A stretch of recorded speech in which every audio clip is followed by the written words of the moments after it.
What is going on, guys and gals? Welcome to your 12th C++ tutorial, and in this tutorial I'm going to be giving you guys an introduction to classes and objects.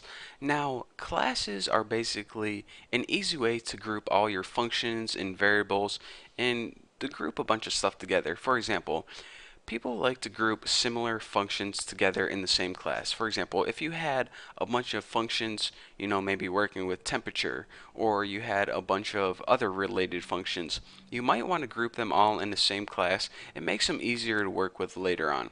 So then, if you have like 1,000 functions, you say, alright, where are all my temperature functions? Because I need them now.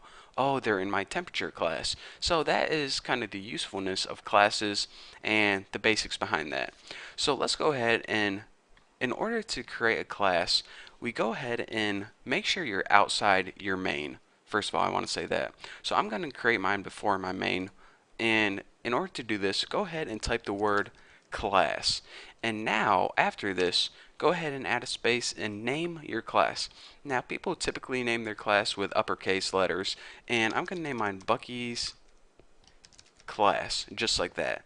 And now go ahead and add curly braces and a semicolon at the end. Now everything, all your functions, all your variables, all your crap goes inside the body of your class right here. So basically all your crap that you want to go in the class goes in the class body, just like that. And I believe whenever you create a class, it's called declaring a class, but if your teacher ever asks you, make sure you say that. They'll probably be impressed. So before we start adding a bunch of functions and stuff, I want to talk to you guys about something called an access specifier.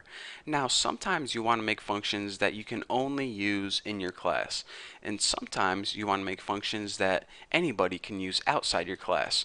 So if you want, for example, the main to be able to use your functions inside your class, you need to make your functions public. If you don't want main to be able to use the functions inside your class, then you would use something called private, but we're going to be going over that later. For now, just remember, whenever you use the public access specifier, it says that you can use it outside of the class. So in order to use that public access specifier, just go ahead and type public with a colon, not a semicolon, just a regular colon. And this means that anything you put after this, you're able to use it outside of this class. So if you didn't have that, then you would only be able to use your stuff right here. And what's the use of that if you need to put it in main? So anyways, make sure you add public. It's called an access specifier if you're taking, C++ test or something. So now let's go ahead and we create a function just like before. Let me just go ahead and print out something on the screen. So it's not going to make any calculation, so it's just going to print something out. So void. I'm going to name it cool saying, and it's not going to take any parameters. A really simple function here, and all it's going to do is print something out on the screen. Now I got to think of a cool saying. Preaching. Wow, I totally messed that up. Preaching to the choir. I think that's how you spell choir. Not sure. Hope I don't look like a fool in front of all my subscribers. So now just go ahead and end line. And so all this function is going to do is print out preaching to the choir on the screen.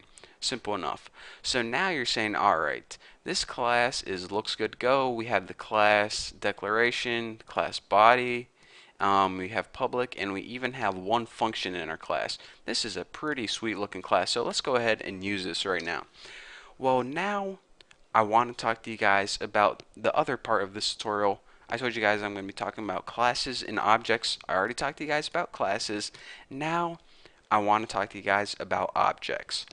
An object is how you access the stuff inside of your class. For example, why do you need to make objects at all? Why can't you just write cool sayings just like this and use it just like that? Well, whenever you're making big computer programs and you have a bunch of different classes and a bunch of different functions in them, you may have this cool sayings. You may have a function that says cool sayings inside Bucky class. You may have another function cool sayings inside Tuna class.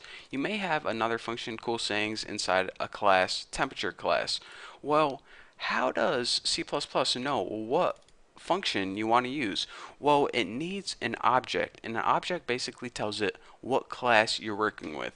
So in order to create an object, it's basically the same as creating a variable.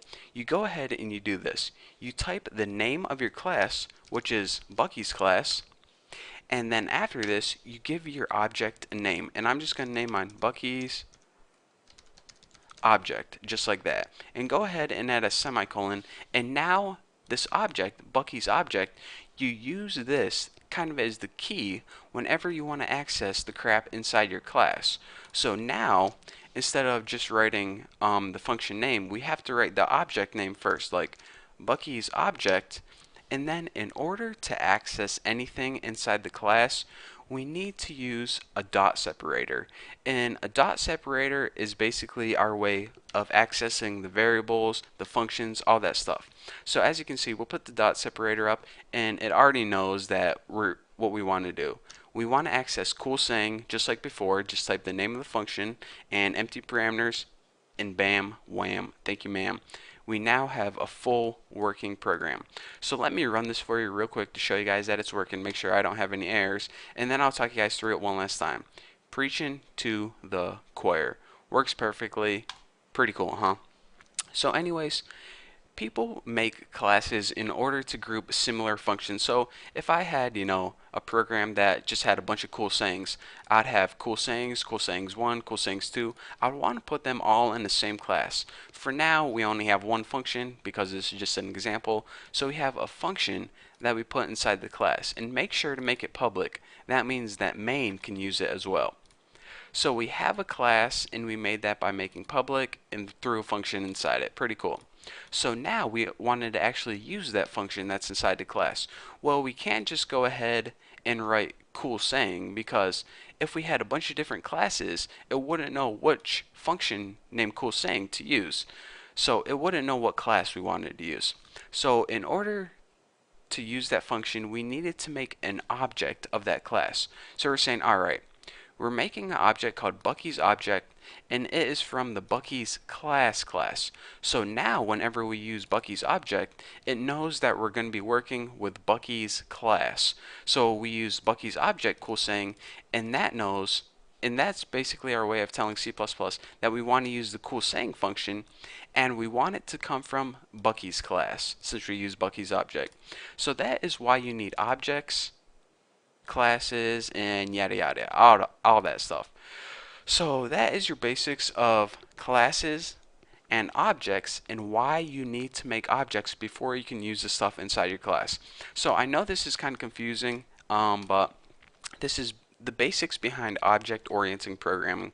So if you understand this, then if you understand this tutorial, then the rest of your programming life is going to be a whole lot more simple. So watch this tutorial, watch it again until you understand exactly how to make classes and exactly why objects are useful. And once you do, you're ready to move on to the next tutorial. So for now, thank you guys for watching.